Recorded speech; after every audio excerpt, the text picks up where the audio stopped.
Hi, my name is Amy Pritchard, and I'm the Vice President of Communications and Marketing for the Colorado PTA. Thanks so much for coming out tonight to learn a little bit about PTA and also about important information for voting this fall. We're going to talk about becoming a public education voter and what that means. But if you have any questions during this presentation or after the presentation, please get in touch with Sue Catterall, our field organizer for Prop CC in Colorado PTA. She'll be able to answer any questions that you have or be able to set up a presentation like this for your local unit or for you and your friends. So, first I'd like to give you a brief overview of Colorado PTA for those of you who are not yet members, and then I'll talk about Prop CC. PTA comprises millions of families, students, teachers, administrators, business and community leaders devoted to the educational success of children and the promotion of family engagement in schools through advocacy. PTA is a nonprofit, nonpartisan association that prides itself on being a powerful voice for children, a relevant resource for families and communities, and a strong advocate for public education. Membership in PTA is open to anyone who wants to be involved and make a difference for the education, health, and welfare of children and youth. Every year, Colorado PTA plays an active role in advocating for our children statewide. To allow every child to reach his or her potential, Colorado PTA addresses issues that are important to parents and public school educators and our communities. We fight for full funding, quality teachers, and the capability for schools to thrive. If you're not yet a member of PTA, I'll have forms for you to sign after the presentation, or I would love to talk to you about starting a PTA at your neighborhood school if you do not currently have one.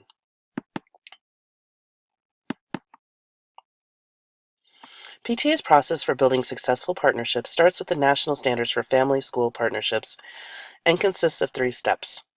First, raising awareness about the power of family and community involvement. Next, taking action to cultivate involvement through specific programs and practices. And finally, celebrating successes as your school sees increased involvement in its impact. The 4 I's of transformative family engagement outline PTA's approach to family engagement. We focus on making PTA inclusive, individualized, integrated, and impactful through advocacy. While Colorado PTA is strong and can get many things done through our district partnerships, it's not enough. We need everyone who believes in public schools to join us in becoming education voters. We need everyone to be informed about the issues that are affecting our public schools, not just this year, but in every election. So are there things in your neighborhood school that would be better if you had more funding? Have you seen anything that Colorado might be doing that we could do better if our schools had the money that they need?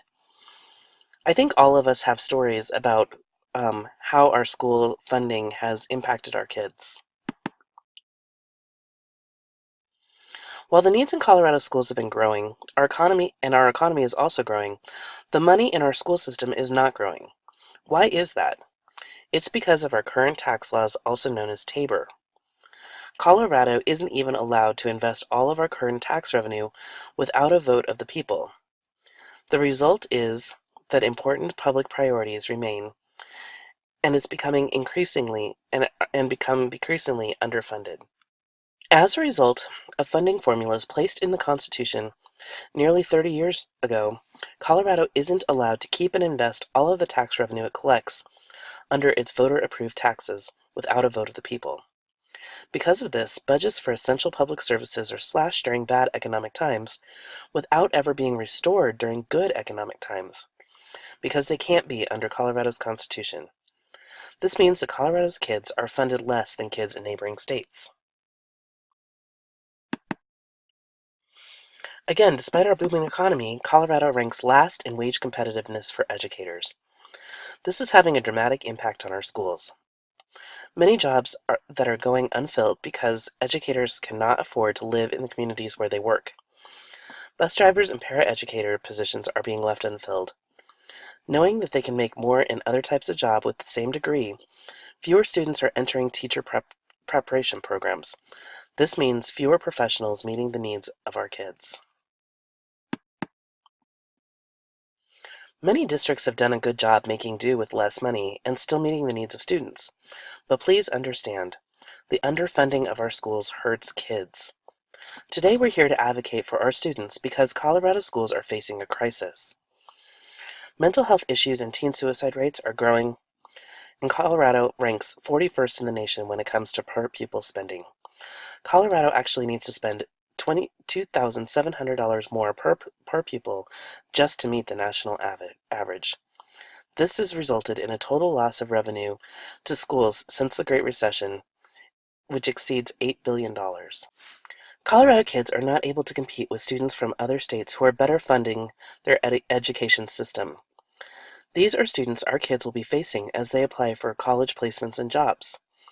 Don't our students deserve the same opportunities? Speaking of higher ed, the cost of state funding shortfalls have not only affected K-12 schools. Colorado has shifted the burden of higher education spending from the state to parents and students, resulting in students leaving college already crushed with debt. This affects our communities by preventing college grads from being able to buy houses and support local businesses.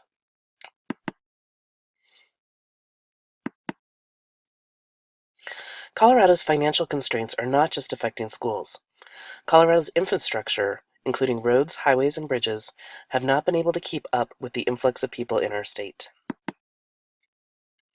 Failure to address the transportation needs of our state results in frustration and stress, but also in loss of productivity and safety that puts our students and families at risk. While Prop CC does not solve the school funding crisis and cannot be used for recurring costs, this measure will move Colorado forward. Voting yes on Prop CC will help untangle Colorado's broken tax system and allow the money collected to be used to strengthen our communities. It's a referred measure by the Colorado State Legislature. It removes the state revenue cap that was put into place when Colorado voters passed Tabor. But it doesn't change Tabor. It's not a constitutional amendment. It actually does what Tabor requires, asking voters to weigh in on policy decisions. So basically, it asks voters, can we keep the money we're already collecting, and specifies that it will be spent each one-third, one-third, and one-third in K-12, higher ed, and transit. In some years, the cap doesn't matter, because we fall below it. But sometimes we hit the spending cap and go over it. This year, because we went $4 million over the cap, there'll be a statewide income tax reduction from 4.63% to 4.5%. Prop CC starts the next fiscal year. In the next 2 fiscal years, we expect to be $3 million each year over the cap, which equates to about $37 per person per year. The economic forecasters estimate approximately $6 million in the next 2 years. So this would mean $2 million in the next 2 years for K-12, $2 million for higher ed, and approximately $2 million for roads, bridges, and transit. So that $2 million for K-12, all of it to be decided where it will be spent at the local level, cannot go for ongoing expenses. It's one-time dollars only.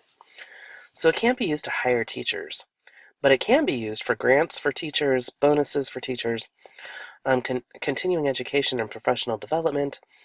It can be used to attract and retain teachers, technology, construction, and also provide air conditioning to schools. For higher ed, it can be used to keep tuition low, including scholarships and grants. It can also be used to pay for adjunct instructors and things of that nature.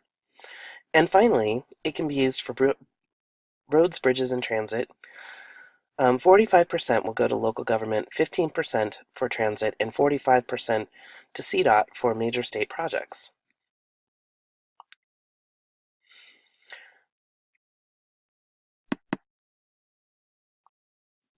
While Tabor made sense in 1992, Colorado has outgrown it. In fact, it has been slowly overridden by voters in many places, as you can see on these maps.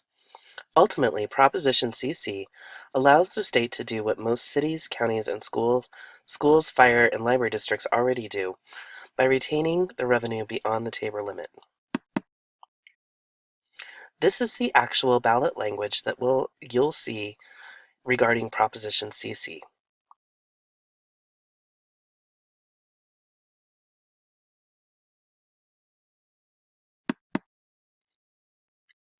Our opponents, including super wealthy donors from other states like the Koch brothers, who want to take Colorado kids' funding for schools, are counting on the fact that we aren't paying attention to the election in 2019.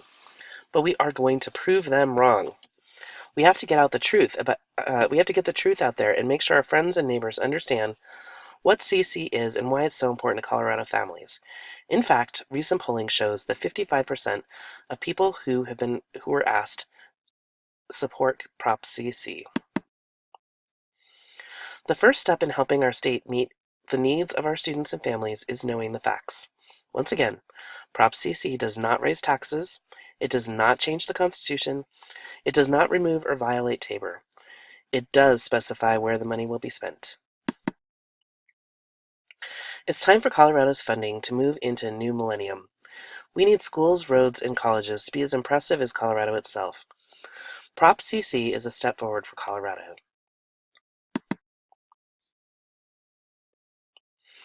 So now it's time to get involved. Please take out your smartphone and go to www.publiceducationvoter.org/COPTA.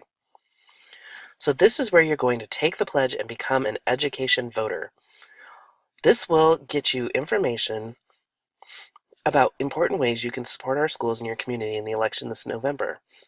In addition to CC, there will be school board elections and other important school funding measures on different ballots around the state. Also, make sure you check your voter registration. Go to govotecolorado.com. You can make sure that your ballot is going to the right address and make sure that you're actually scheduled to get a ballot. Finally, join Colorado PTA. We want to make sure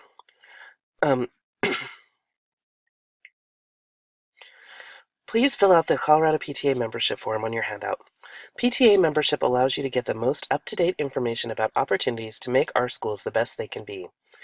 Increasing our membership increases our power to make a difference for kids. Finally, we want you to share this information. Please sign up to host a meeting like this in your community. We're also looking for people who'll be willing to share this message on social media. Would you send the messages to post? With your network, all you need to do is get the word out about the problem and this part of the solution. Finally, we're looking for people who are willing to host ballot turn-in parties. You can have a party at your house where people turn in their ballots, or you can have a party at a ballot box where people in your community can have fun and turn in their ballots. It would be a great community opportunity to get together. Can you imagine having a band from your school come and play at the ballot box?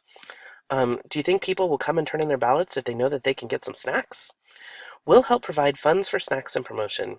You provide the creative ways to get people there. The worst problem we face in this off-year election is voter apathy. Even if people believe in our schools, we can't win unless all those ballots come in. Please feel free to contact us if you have any questions after this presentation. You can also go to the League of Women Voters to find out more about other education initiatives on the ballot in your district, including school board elections, state board of education elections, and mill levy override or bond proposals that your community will be voting on this fall. Being an education voter means being informed and activated. We want to make sure that our kids have great public schools, and voting is essential to make that happen. So thank you so much for your time and your commitment to our kids. Please feel free to reach out if you need any help or support. Our field organizer Sue Catterall can answer any of your questions and help you take part in this campaign. Thanks again for taking the time to come out tonight and for everything you do for kids.